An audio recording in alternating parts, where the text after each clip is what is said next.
I'm going to just hum a few bars for those who aren't familiar about the CBH Knowledge Center. So the Knowledge Center was created as part of the Children's Mental Health Law that passed in 2008. We are located at and funded by the Department of Mental Health. We do a lot of work in the workforce development space, do projects related to evidence-based practices, and do some work in ensuring that services we're trying to continue to push the envelope in terms of innovation in care. And you're going to hear us talk a little bit about the peer work, which is really, a really innovative way to be delivering mental health services to young adults. So if you're curious, you want to learn more about the center and our work, you can see our website link there. We have a lot of we've done webinars and have materials, including the young adult peer mentoring practice profile, which is up on our website, so I'd encourage you to go take a look. So today's webinar, we're going to talk to you a little bit about the young adult peer mentoring practice profile, which is really the foundational document that the core elements of young adult peer mentoring training is that you're going to hear most about today, that Julia and Kim are going to talk about. So that's the foundational tool, so we'll share a little bit about that. And then Kim and Julia are going to talk about the core elements of young adult peer mentoring training for those of you who are either interested in attending the training or are interested in sending staff to that training. So what does it look like? What are some of the activities? And then they'll do some talking, sharing a little bit about how this training differs from the GIFT training that many of you may be familiar with. And then they're really going to share some of the details about some of the fun and engaging activities that are a part of the core elements training. So just to share a little bit about the practice profile, that's the foundation for a lot of the training, and it's kind of the organizing framework. A practice profile is a tool that was created by the National Implementation Research Network. And what practice profiles do is really specify the what of a service.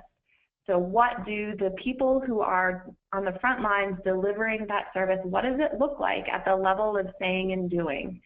So it breaks down large concepts like engagement or cultural relevance into discrete skills and activities that can be taught, learned, and observed. So just telling people like go and deliver, youth-guided care isn't enough, right? That you have to really break that large concept down into skills. So that's what the practice profile does. And the important thing about this practice profile is that it was really a collaborative process where it was co-created. It wasn't just thought about by researchers, but really it was a collaborative process where we had young adults, more than 50% of the attendees at the work group sessions that created the practice profile were young adults, in addition to some supervisors and state agency staff. But really this work reflects the work of the young adult peer mentors, and that's important to understand that this is their voice that you'll see reflected in this document. So just to understand a little bit more, the practice profile, once you start digging into it, it describes what the group determined were the 6 core elements or core features of young adult peer mentoring. And you'll see the example here, one of the core elements is building relationships and collaboration is an important aspect of the work of being a young adult peer mentor. And so this, you'll see in the practice profile the definition of what we mean by building relationships and collaboration in the context of young adult peer mentoring. And then it breaks it down even further into what does that look like as you're building relationships, and what does that look like when it's being done in its kind of ideal form? What does it look like when it's developmental? So when it's kind of an emerging skill for somebody, they're maybe new to the work or new to the role, and so they're kind of they're not quite at the ideal practice yet, and that's really where the coaching and supervision space lies, is how do you work with people who are in that kind of developing, emerging skill set and move them into ideal practice. So practice profiles can really be used to engage system partners. It helps you, now that the practice is really well specified, it helps you really get, have some nice language for how to explain what the work is to somebody else.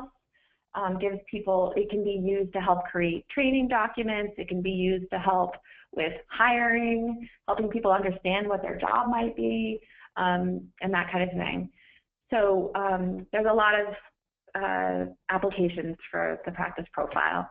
So you can see it and download a copy for yourself and see all of the different core elements by going to the Knowledge Center's website, which is at www.cbhknowledge.center. We just got it up and running very recently, so it's hot off the press. All right, so I'm going to turn it over now to Julia Cardoso, who is our young adult, say that again, tell me. Young adult peer consultant at DMH. I wrote it down and I lost my place. So I'm going to turn it over to Julia.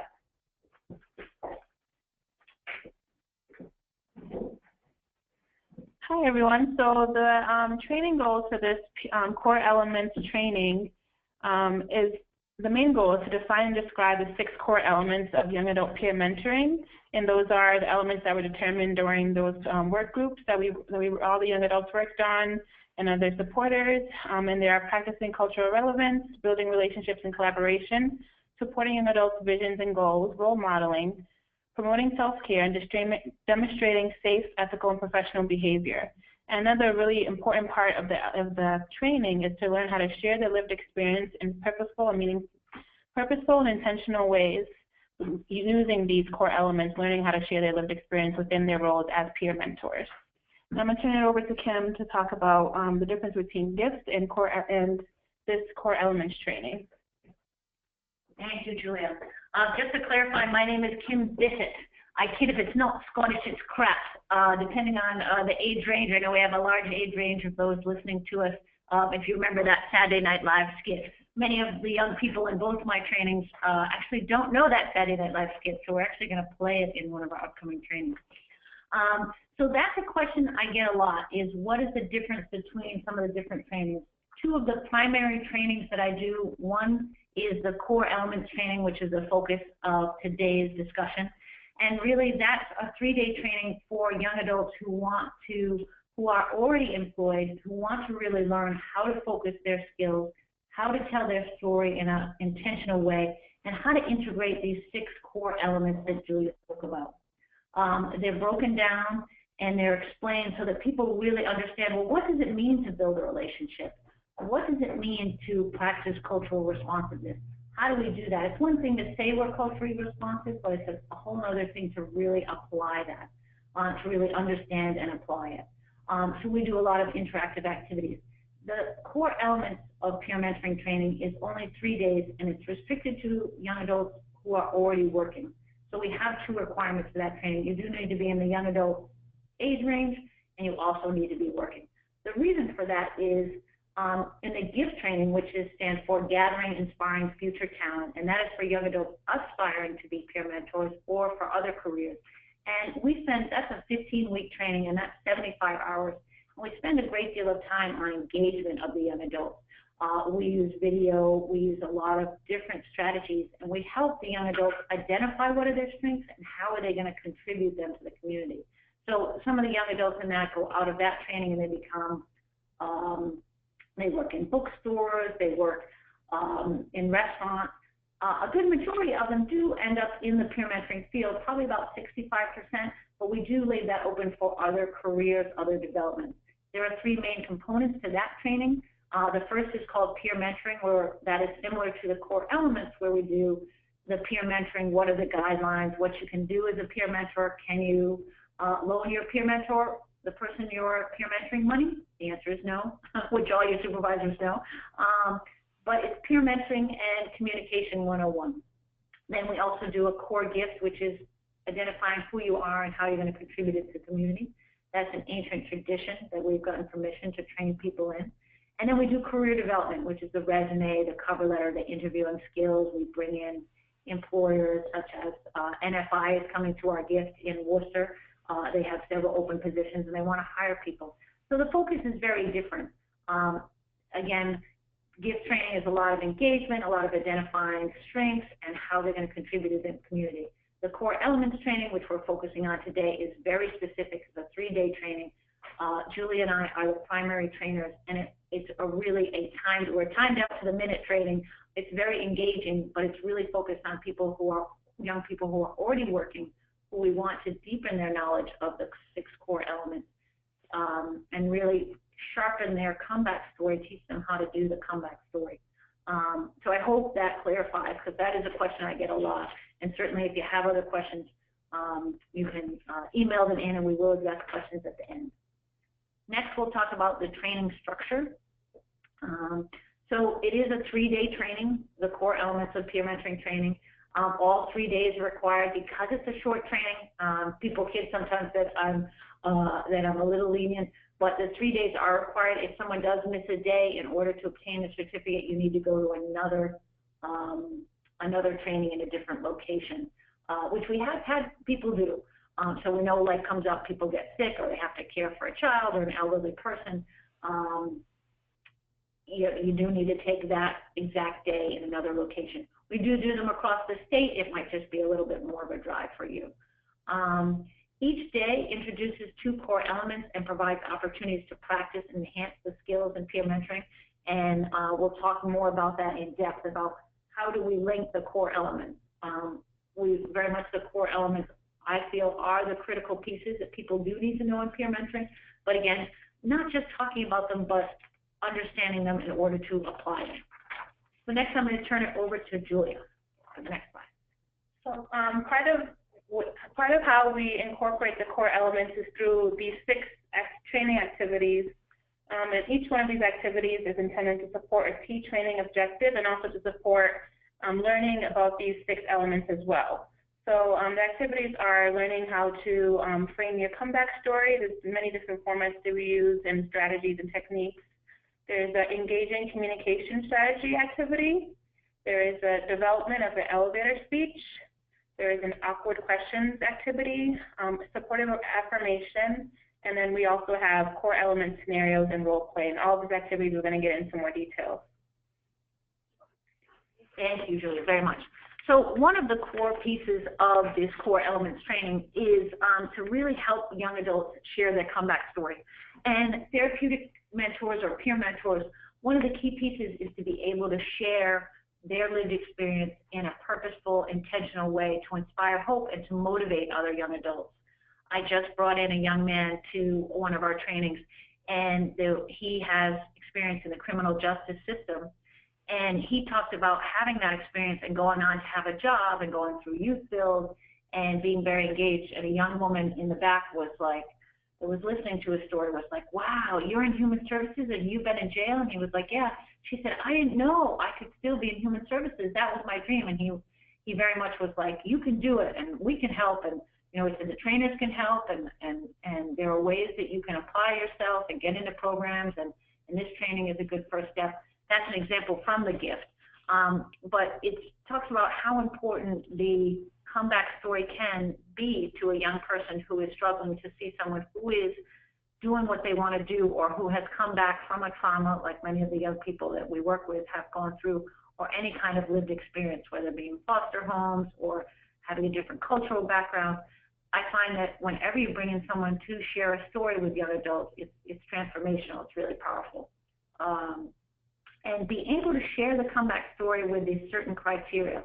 1/3 background, which is kind of what you've been through, so people understand, wow, this person has gone through something significant. 1/3 strength, and we can call it strengths and supports. What strengths have you drawn upon that have helped you move forward? And then also, what coping strategies have you used? So that's a big piece. You want to know, okay, well, I learned specific coping skills that could really help. Like one young man talks about, he learned to use a face cloth that was frozen.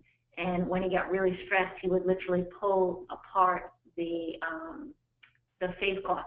And that would give him the time and the attention to stop self-harming. So when he tells that story, a lot of people ask, how do you use it? Can you tell me more about it? How has it helped you? And then he'll talk about, and I also journal. And that's been really powerful for him to journal to people significant in his life that he can't always talk to, but to put out his thoughts on paper, and it helps him feel more heard and listened to, and helps him clarify his own thoughts.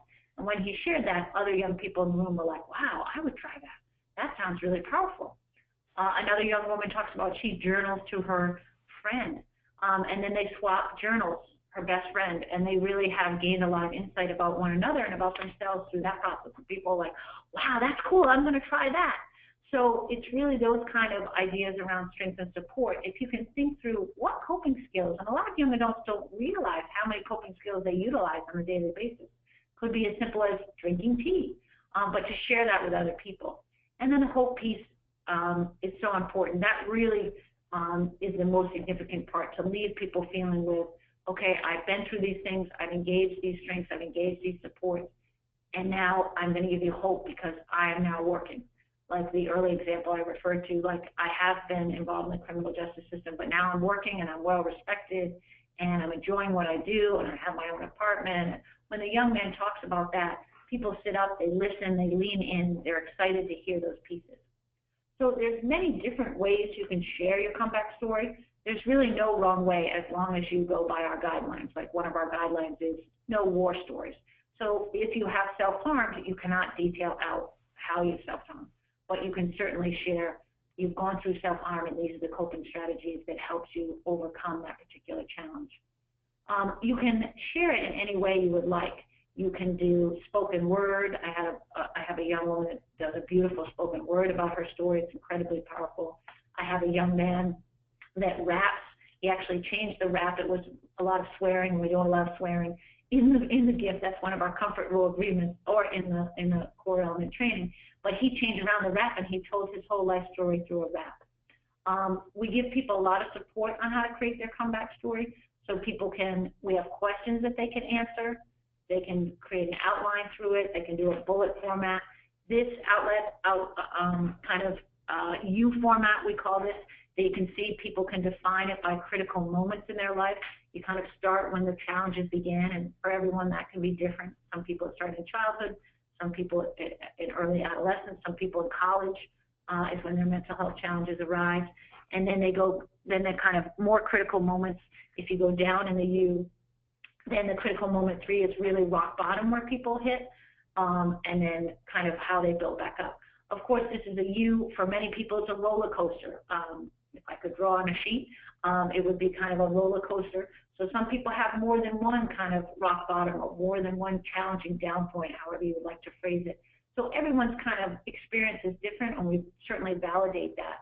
So I think this is important for the supervisors on the call to know that there isn't any wrong way to share your story. There are guidelines, and we do go into these guidelines. Like if you do have a suicide attempt, we do believe it's okay to talk about that you've had a suicide attempt, but you are not in any situation allowed to share how you attempted that suicide, because it could give ideas to someone else. It could really upset someone else in extreme circumstances. It could trigger someone else. I use the word trigger very carefully because trigger, as many of you know, is a physiological response to a trauma. So there was one young person in our training who actually, when she heard a loud noise, she would yell, and she couldn't control that response. So we let the whole class be aware of that. And we knew that when she yelled, we would just move forward. That was her request, but that was a true trigger. So we talk about things like that, and we talk about having strength-based language.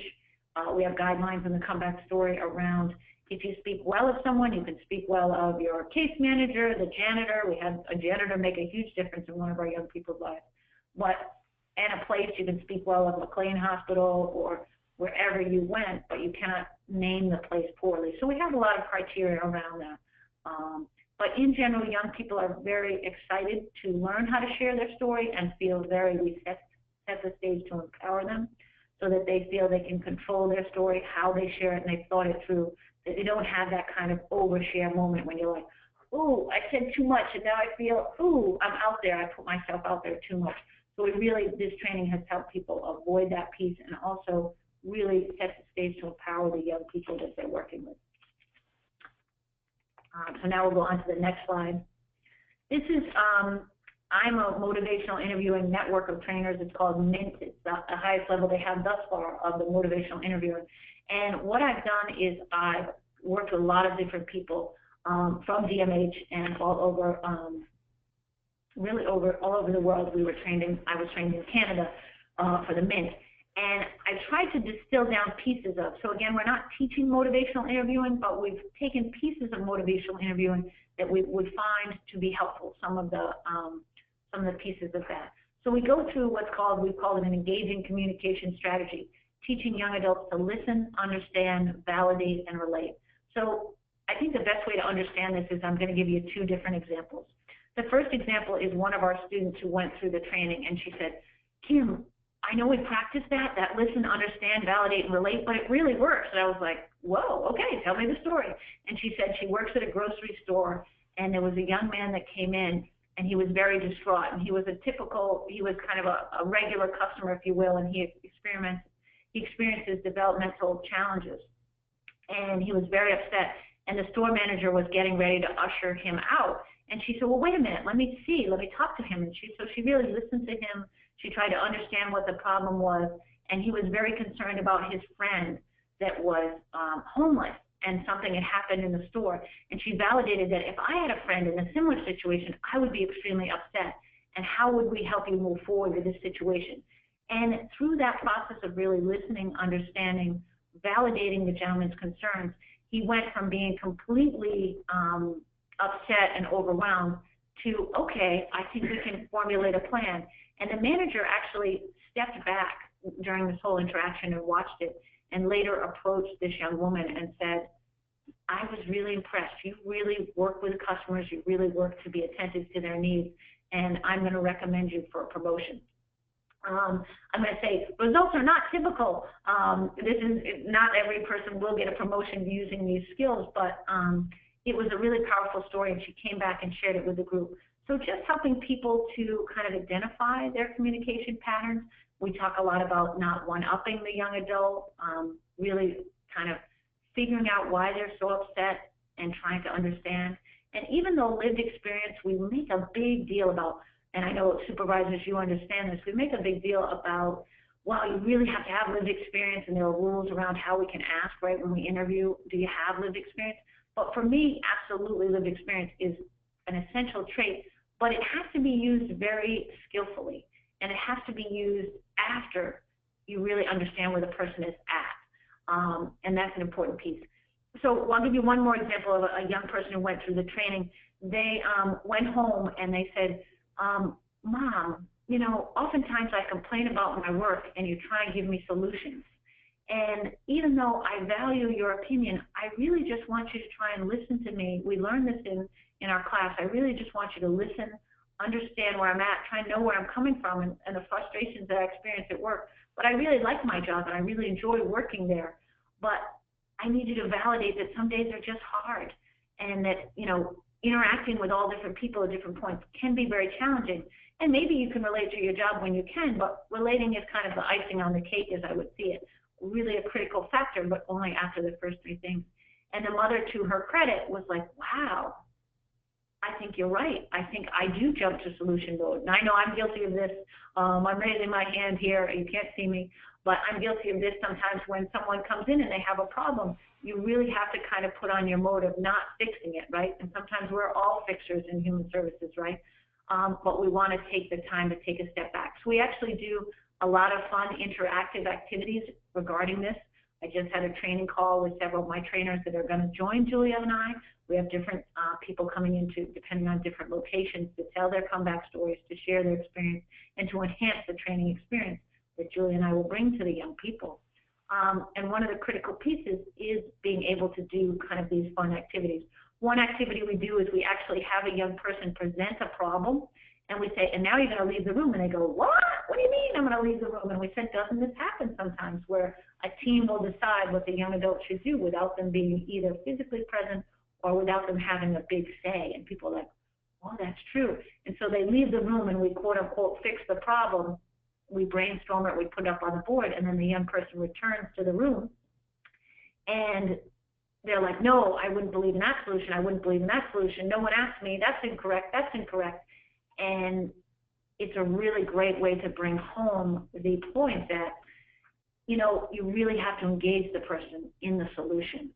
And we do kind of, I think that's quite an insightful activity that I have learned through motivational interviewing that helps bring home the point that you must really listen, understand, and validate where the person is at before you engage them in what are the solutions to the problem or how they might begin to think about that.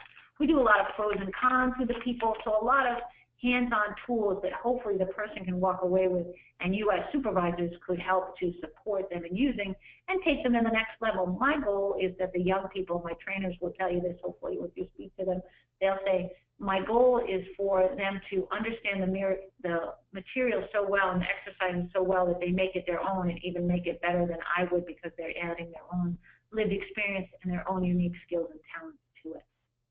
Next, I'm going to turn it over to Julia.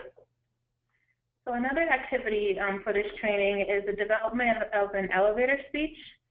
A lot of peer mentors, supervisors, and others in their agencies, sometimes when peer mentoring is incorporated into the clinical team, they ask, well, what do peer mentors actually do? There's a lot of role confusions that come along with peer mentors and their roles, how they differ from therapeutic mentors. A lot of questions come up on like what you actually do, what can you tell, what part of your lived experience can you share, how are you a part of this team? Like a lot of questions come up as to how peer mentors are really incorporated into part of the team.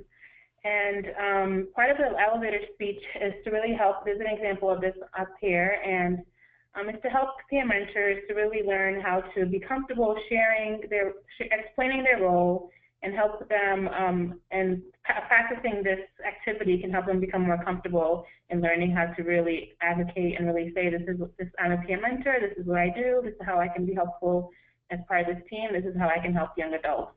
And part of that is sharing that they do share their lived experience, which is different from the therapeutic mentor role.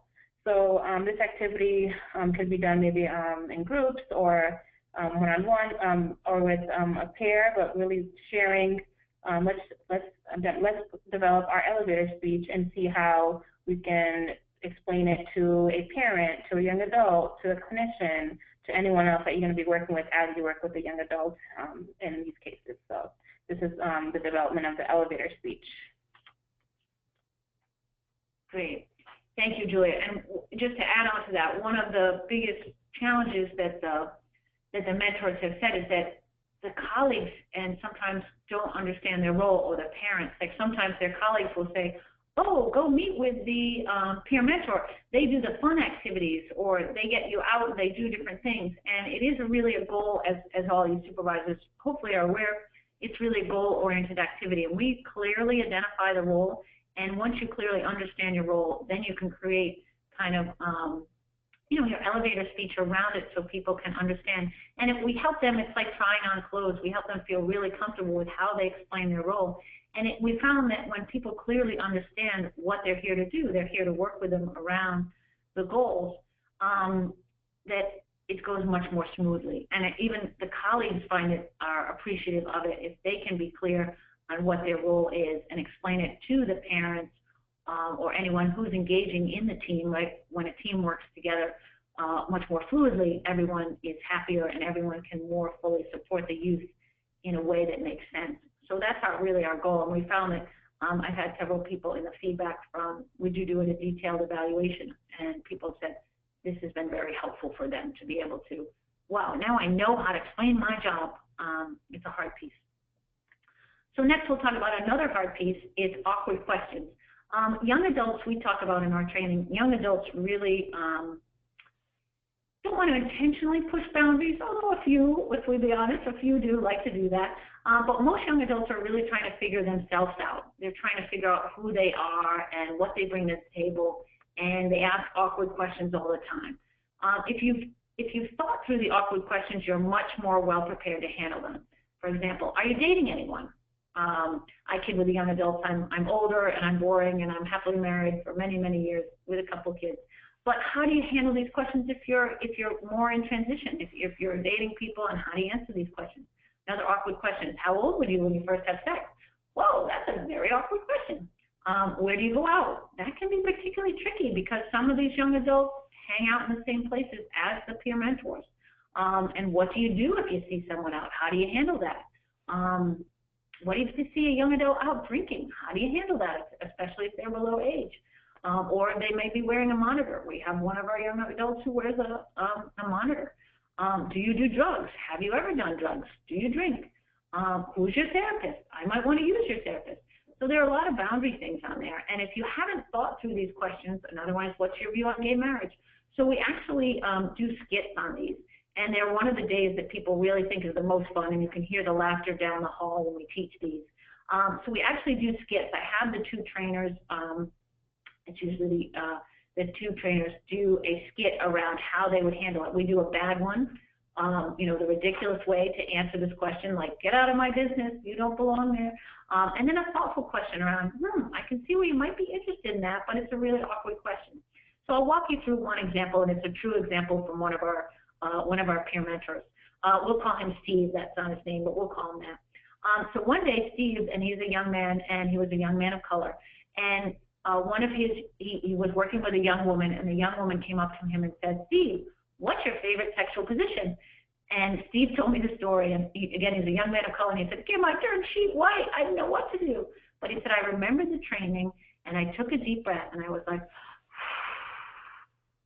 and he said, I asked this young woman, I said, you know, the young man said, I've been in a relationship a long time, and this is a really awkward question. I know you're not really concerned about what my girlfriend and I do in our bedroom, but you really want to know more, something that's relating to you. What's on your mind? You seem kind of concerned. And the young woman kind of teared up, and she said, oh, Steve, you're so right. There's a young man, and we've been dating each other, and he wants to take it to the next level, and he wants to have sex with me, and I'm not sure if he's the one or the one that I want to, you know, take that next step with, and I don't know anything about contraceptive. I have no one to ask, and I'm just completely overwhelmed. And the young man, Steve, said, okay, I can work with that. He said, okay, I have a nurse on our team, and I can connect you to her, and she's really good at the contraceptive piece to give you all the options. He said, there are more options than I know about, but you can certainly sit with her, and she would be really super supportive, and because she's of the same sex, that I think could be a little more helpful too. And she's trained in how to teach people how to use the different ones and how to make the right decision. Would you like me to connect her with her? And the young woman was like, oh, yeah, that would be fantastic. And he said, and we can certainly do a pros and cons list. I've learned how to do that in this training about, is he the right one? And I can certainly, after you tell me everything that you're thinking about, is he right for you? If then you've gotten out all your kind of your criteria for judgment, then I can weigh in on the decision. But the decision really needs to be yours, but I can certainly support you. It's almost like taking apart a puzzle and putting it back together. And the young one was like, that would be really helpful. I don't have anyone who's non-judgmental about this person, and I'm just not sure, and I would love that. So they spent a couple different sessions talking about, is he the right one? And what I talk about in the class, if you could all answer back, you would say things hopefully like, I would ask the question about what would happen if he had said, like, who the heck are you? Or maybe even more colorful language, you know, why are you asking that question? That's just rude. That's not any of your business. And I would ask the group, you know, what would she feel? And they said she would feel shame. She would feel guilt. She may never ask anyone again. She could get into an abusive relationship. There are all kinds of negative things. She might not get the contraceptive help with that she was asking for. She wouldn't get the decision-making support that she desperately needed, that she voiced that she needed. So it's helping what we teach in, and this is important for the supervisors to understand, what we teach in this 3-day training, and again, it is super packed, but we do teach it so that the young people will be better prepared for these difficult questions and how to support the person where quite literally the young person is in the driver's seat and the peer mentor is, and this is a good visual, and yes, you can borrow this analogy, absolutely, is if you like it, but create your own, absolutely, if you have a better one, text it to me, email it to me, but that the young adult is in the driver's seat and the peer mentor is either in the supporting seat, in the passenger seat. Sometimes I kid I'm even in the back seat, and I'm just here if you need me. Go ahead, drive your life, but I'm here for support. So we kind of talk about those different ways to do that. So again, this is an awkward questions activity. It is awkward, but the young people will be that much more prepared having gone through it. And they'll still come to you with questions. One of my main things that I talk about is I'm going to help you think about my team and Julia, and we have 2 other young people on the team that will train this, and possibly a third, so always training trainers to work with us, is that we're teaching them to know when to ask your supervisor and how to ask your supervisor's questions. So we're very much a big team to do that. So go on to the next slide. So we'll talk about the supportive affirmation activity. So the supportive affirmation activity is participants learn to define kind of what an affirmation is. An affirmation is a statement that's validating. It's a positive statement validating the person's effort. So one quick example is there was a young man who was having difficulty in class, and a teacher called the person out, and the teacher said, like really mean things to the young person. And he went to his peer mentor, and his peer mentor was like, wow, you really felt embarrassed in class, and you really had to work hard to keep it in control and not go back and attack the teacher, not say something verbally that wouldn't have been helpful. And the young adult was like, yes, yes, yes. So the young adult felt very listened to, understood, and validated. And then the young peer mentor explained an experience that happened to him, and they were able to construct a statement to go back to the teacher and say, I really didn't appreciate the way you treated me, and I would like it to be different in the future, and this is why.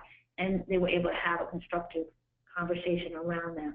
So we do a lot of ways we teach the individuals in the class to affirm one another, so that they can go ahead and affirm their young people. So we actually teach through doing.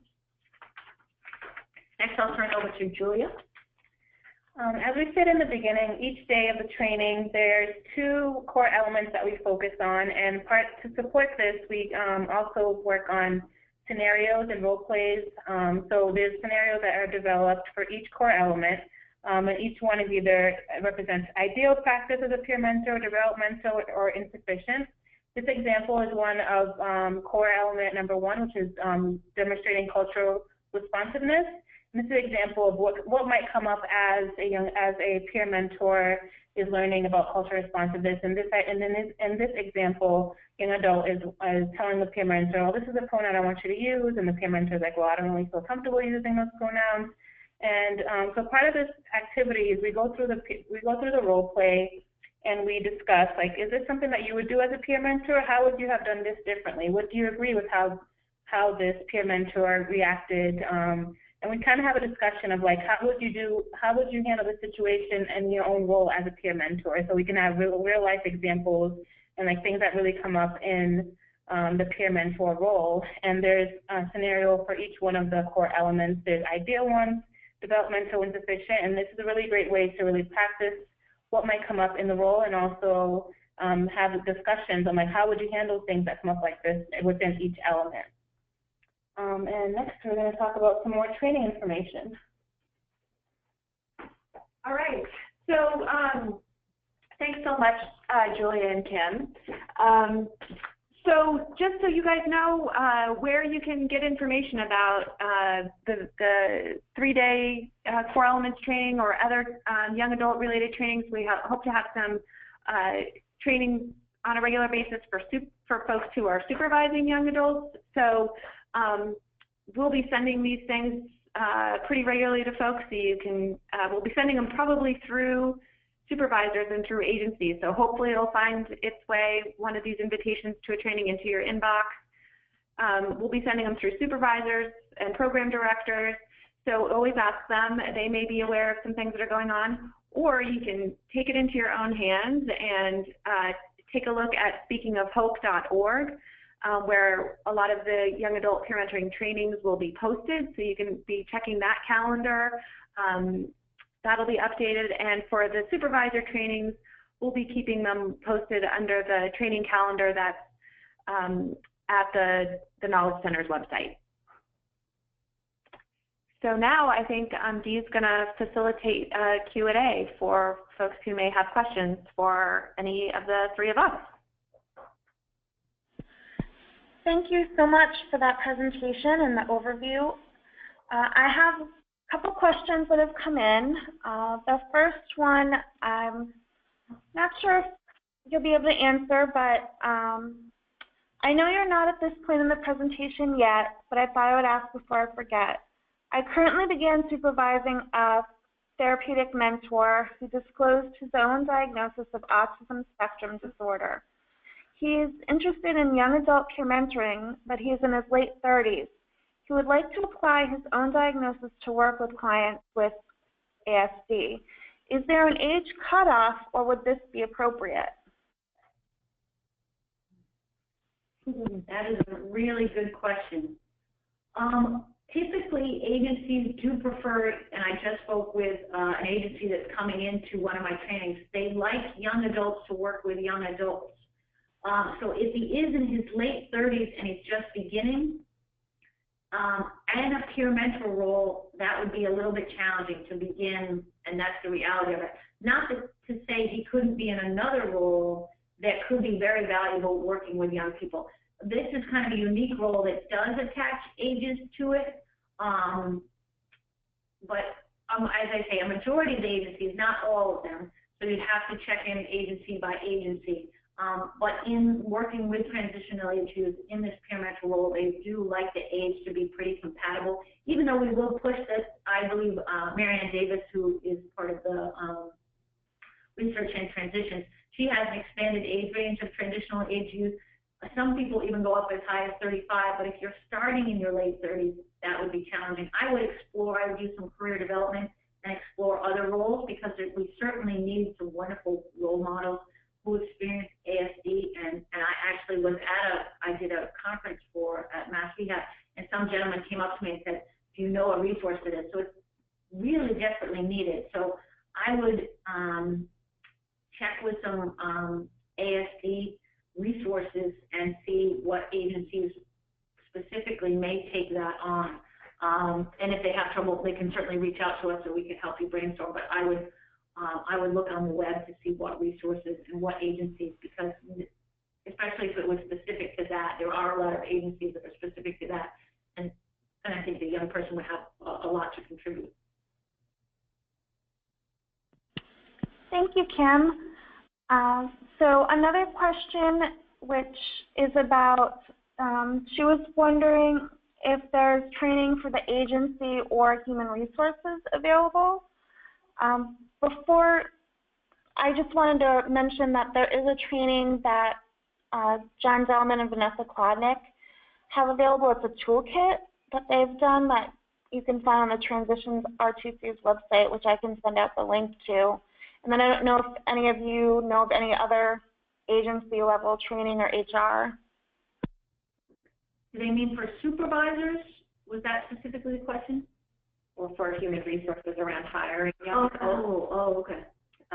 Like ADA compliance issues or the thing is, and I think you're right, Dee, that the resource that Vanessa and John created, I think is really a great resource for human resource folks and others, for agencies that are interested in hiring peers that have questions about some of the legal issues or hiring practices. I don't know, Julia, if you have. Yeah, I think the toolkit is a great way to start.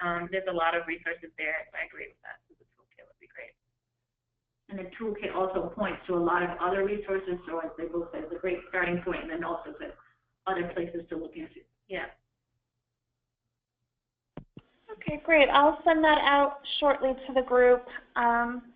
There's another question asking, can TMs already on staff be trained as peer mentors as well? So the question is, can therapeutic mentors be trained as peer mentors? If they have lived experience, yep. I mean, I think that's the key, right? So, and we think that's probably true, that there's a lot of folks doing therapeutic mentoring who may have their own lived experience. And so if that's the case and they're interested in using that as part of their work, then yeah, I'd say go for it. Yes, in fact, we have had a few people that have been in that circumstance, and Kelly's absolutely right. As long as they identify and they are comfortable talking about their lived experience, then absolutely they can be trained in that role. And I think also just making sure if there's some that do both peer mentoring and therapeutic mentoring in their roles, just making sure that there is that clear distinction as like this, I'm acting as your peer mentor or I'm acting as your therapeutic mentor. So making sure there's the roles are really clear in that aspect as well. It's a good question. Good question. These are all very good questions. We love questions.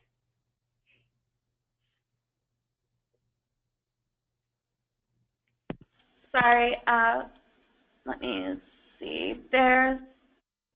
Okay. Another question is, what would you do if the parents are not working with the mentor to change the behavior of their children?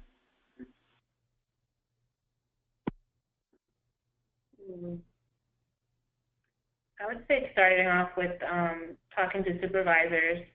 I'm using supervision as a way to consult with your supervisor about what's going on, and referring to the hub and like let's kind of brainstorm on how we can help this parent be more on board on like the training goals, and like just really identifying the goals with the parent and making sure that the whole team is involved, and having the young adult there present, being able to advocate for this is what I want, and making sure that the parent is aware of that as well. It may be a good opportunity too if the young adult has a peer mentor. It may be a good place too to think about a family partner too for the parents, for them to, you know, as they're struggling, maybe they're having their own struggle with having their son or daughter kind of transitioning to young adulthood, and they need their own, you know, somebody to help them really work through that, because it can be difficult for parents. So that may be another strategy to use too.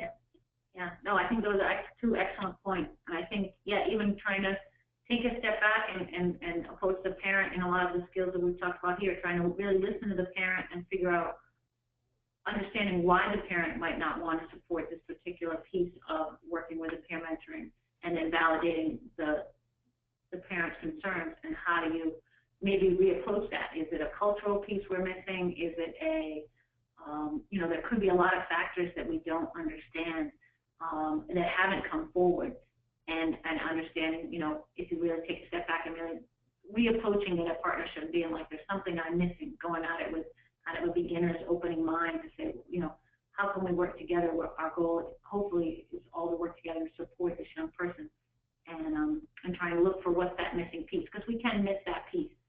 So taking a step back in order to take a step forward. All right, thank you. Someone's asking, do any of you have any experience with peer mentors asking for disability accommodations? Yes, absolutely. So peer mentors can absolutely ask for accommodations. That could be a whole other training in itself, but I know a lot of people with accommodations. The best way is to have them written out in writing. So if a young adult needs an accommodation, one of the common ones is to be able to go to see their therapist or their psychiatrist, or to have a blood draw to maintain the right level of medication in their system. That's kind of one of the easier ones that you can get a doctor's note for, or that you can have in writing to say, I need this accommodation. I need every Tuesday morning off, or I need every third Thursday morning off. Other accommodations might be for longer breaks, or for more support doing notes if notes are difficult for a young person. So what I found is the supervisor is the best person to communicate your needs to, and really no one else in the agency needs to know. Sometimes someone above the supervisor, but to start with the supervisor, and it is absolutely accommodation. Lots of people need accommodations, and sometimes we don't even think of some things as accommodations that people have. Like one of my bosses where I used to work had would go swimming every day, and he was allowed to go swimming, and he would do some work from home and stuff, and he was one of the nicest boss I ever had, because he never got so mad, because in the afternoon he'd go swimming and come back in a good mood. So accommodations, really working with the young adults to see how do we support forth. And then usually if you can do an accommodation well, it works out well for everyone. But it needs to be in writing. It needs to be submitted to the supervisor and approved. And it usually can work out very well. But again, everyone has to be clear. I find in writing is very clear, and to kind of revisit it, and is this the right accommodation for that right person? Yeah, and more resources about accommodations also found. I think there's a part in the toolkit that discusses accommodations and how supervisors and peer mentors kind of work together to develop the right supports and put the right supports in place to help them. So you can find that in the toolkit as well. Right, and they have to fall under the ADA's definition of a reasonable accommodation as well, right? Yes. Yes. Yes. And the RTC also has a few tip sheets that are on how ideas about requesting accommodations, especially for folks who suffer from mental health conditions, some of the more out-of-the-box type. So that can also be helpful. Right, absolutely. And we should point that out, that the RTC has a wonderful resource of lots of great tip sheets for young adults, ranging on how to get into college, how to choose a college, how to communicate some of your mental health concerns, and a variety of others. So those are definitely worth checking out. Wonderful resource. So I have another question for you guys. This one is, we have a lot of peer mentors of color who have been to gift trainings, and we're wondering if one of the trainers can be a person of color with lived experiences. One of the trainers? Mm-hmm. Well, I am a person of color with lived experience, and I am one of the trainers for the core elements training. And yep, so that's easy, but just to let you know, we do have 13 young adults on the, if they're referring to the GIFT as well, the GIFT training team. So we've always had young people of color on the GIFT training team consistently from the start. Our two lead trainers for the longest time, Gus was one of our first lead trainers, and he was from the Dominican Republic.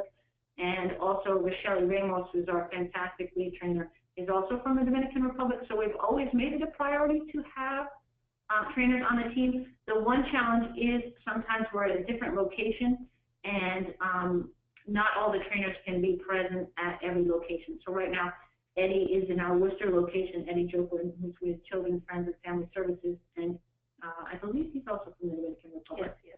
A lovely guy. And so he's with us in Worcester. So the only challenge is I have such fantastic trainers, but sometimes they can't be at every location for every time. So sometimes, like if we're in the Western Mass, sometimes it's very difficult for my trainers, even sometimes the Southeast. But we typically try and have the trainers rotate so that everyone in the training is kind of reflected. But we're always building on the training team too.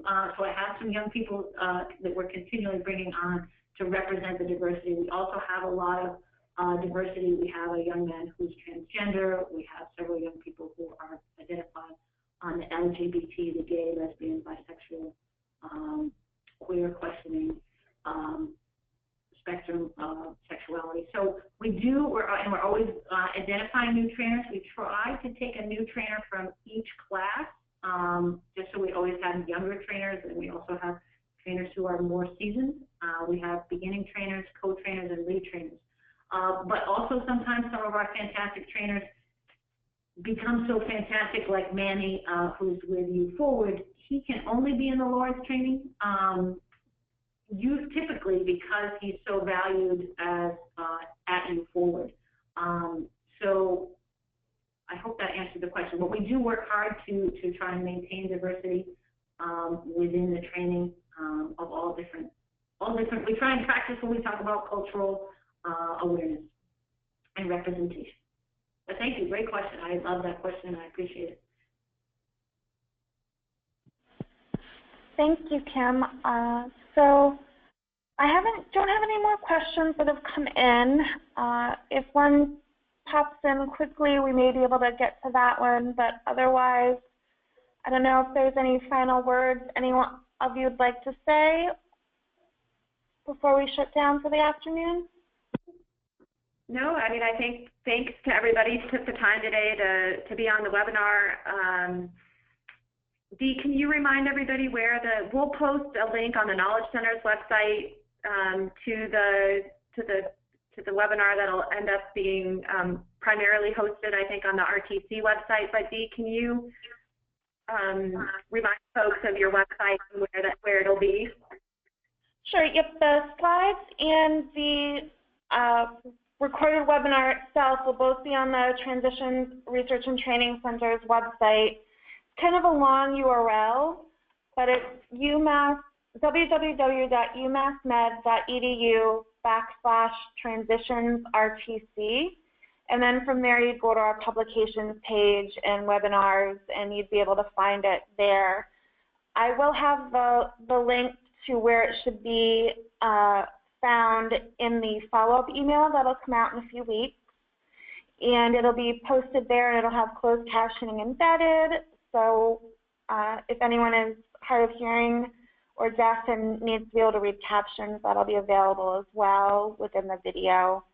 And I'll send out a link to the toolkit in the follow-up email as well, so that folks will have access to that. And that is about it, I think. I just want to thank everyone for taking the time to come. I hope you sign up for the future trainings. They sound like they'll be very interesting and helpful. Thank you, everyone. Oh, I do want to there'll be a survey after this. That's what I'd wanted to say. There'll be a survey that'll pop up, so please fill it out before you go. Thank you, everybody. Thanks, everybody. Thank you.